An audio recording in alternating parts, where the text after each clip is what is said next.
So guys, আজকে আমরা কথা বলবো iPhone 15 and iPhone 50 Plus কে নিয়ে। আমরা already iPhone 15 Pro and 15 Pro Max এর ভিডিও দিয়েছি। যদি আপনারা না দেখেন তাহলে গিয়ে দেখতে পারেন চ্যানেলে, অথবা আমি আই বাটনে ভিডিও লিংক দিয়ে দেবো। সো আমরা প্রথমে প্রাইজের কথা বলবো। এখানে প্রাইস ঠিকঠাকই প্রাইস রাখা হয়েছে, কেননা এখানে iPhone 15 এর প্রাইস রাখা হয়েছে 80,000 and 15 Plus এর প্রাইস রাখা হয়েছে 90,000।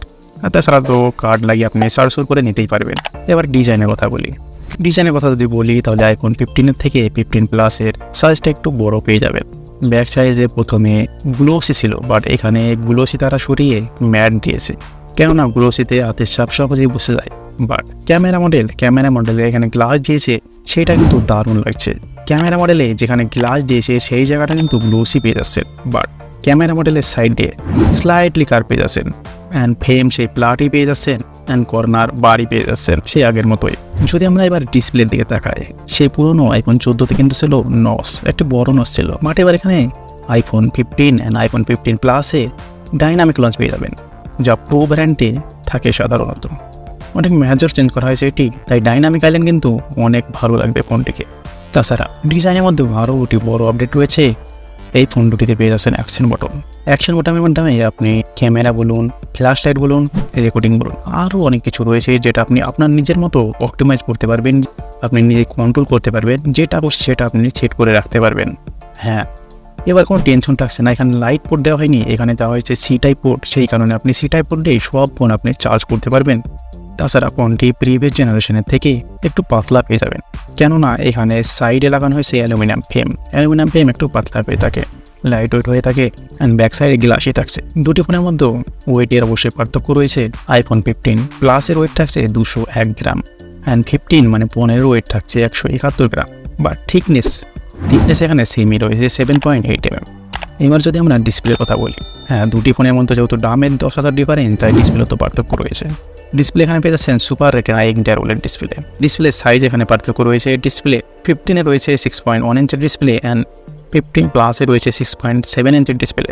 এখানে এইচডিএম ব্রাইটনেস চলে যায় 1000 নিট পর্যন্ত, আর যদি সূর্যের লাইটে মানে বাইরে আউটডোরে এর ব্রাইটনেস চলে যায় 2000 নিট পর্যন্ত, যা এটা একটি মেগা আপডেট।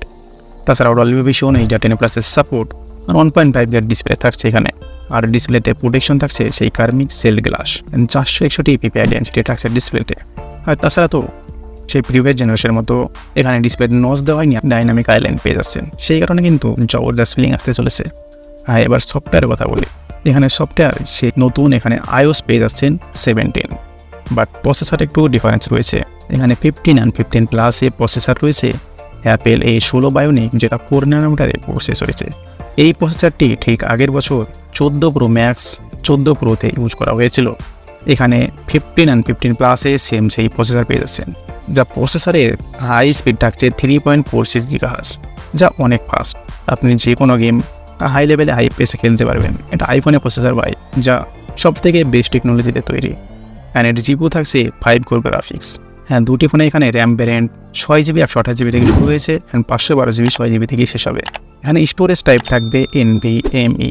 যদি ক্যামেরার কথা বলি তাহলে এখানে ক্যামেরাতে প্রিভিয়াস জেনারেশনের থেকে মানে 14-এর থেকে এখানে সোজা গিয়ে এসেছে 48 মেগাপিক্সেলে, মানে ব্যাক সাইডে ক্যামেরা থাকছে 48 + 12 মেগাপিক্সেল, যা 1.6 অ্যাপারচারের সঙ্গে। যেহেতু অ্যাপারচার অনেক বড়, তাই লাইট কিন্তু অনেক প্রবেশ করবে, সেই কারণে ফটো কিন্তু অনেক ভালো হতে চলেছে। এখানে ওএস মোড থাকছে 12 পিক্সেল PDF থাকছে। তাছাড়া আপনি যদি 48 মেগাপিক্সেলের এই ক্যামেরাটা দিয়ে 2x টেলিফটো আপনি ফটো ক্লিক করতে পারবেন, যা দুটি ক্যামেরা দিয়ে আপনি 3টি ক্যামেরার স্বাদ পেয়ে যাবেন। তাছাড়া আপনি পোর্ট্রেট মোড, আরও কিছু অনেক মোড রয়েছে, সেগুলো আপনি অনেক ভালোভাবে ক্লিক করতে পারবেন, যা অনেক বেটার করেছে প্রিভিয়াস জেনারেশনের থেকে। তাছাড়া 12 মেগাপিক্সেলের আরেকটি 120 ডিগ্রি 2.4 অ্যাপারচারের সঙ্গে আলট্রা ওয়াইড ক্যামেরা থাকছে। এখানে ব্যাক সাইডে 4K 60 fps রেকর্ডিং করতে পারবেন। তাছাড়া cinematic mode, stereo sound, Dolby vision, HDR, আরও অনেক কিছু মোড পেয়ে যাবেন। সেলফি ক্যামেরায় 12 মেগাপিক্সেলের সেলফি ক্যামেরা ইউজ করা আছে 1.9 অ্যাপারচারের সঙ্গে। তাছাড়া একটি 3D ডেপথ সেন্সর রয়েছে। এখানে ওএস মোড না, এখানে PDF মোড পেয়ে যাবেন। এখানে 4K ভিডিও 30 fps রেকর্ডিং করতে পারবেন। তাছাড়া এখানে সিনেমাটিক মোড পেয়ে যাবেন ফ্রন্ট ক্যামেরা দিয়ে। তাছাড়া এখানে আলট্রা ওয়াইড ব্যান্ড 2 চিপসেট এখানে ইউজ করা হয়েছে, সেই কারণে আপনার ফোনটা যদি কোনো জায়গায় হারিয়ে যায় তাহলে আপনি সহজেই ট্র্যাক করতে পারবেন। আর আপনি বাজারে গিয়েছেন বা কোনো জায়গায় গিয়েছেন, আপনার বন্ধুকে খুঁজতেও এই ফোনটি অনেক সাহায্য করবে, লোকেশন বলে দেবে। ইন্ডিয়া পাকিস্তান বা কোনো রকম কোনো খেলা হয় সেখানে রেজাল্টও আপনি ডাইনামিকে দেখতে পারবেন। আপনার প্লেনের টিকিট হয়েছে, টিকিট কটায় ছাড়বে, সব কিছু এখানে ডাইনামিকে দেখতে পারবেন। সো গাইজ, এই ফিচারটিও এই ফোনটিকে অনেক অ্যামাজিং বানিয়ে দেয়। আর হ্যাঁ, ফোনটির কালার কিন্তু অনেকগুলি পেয়ে যাচ্ছেন, black, blue, green, yellow, pink.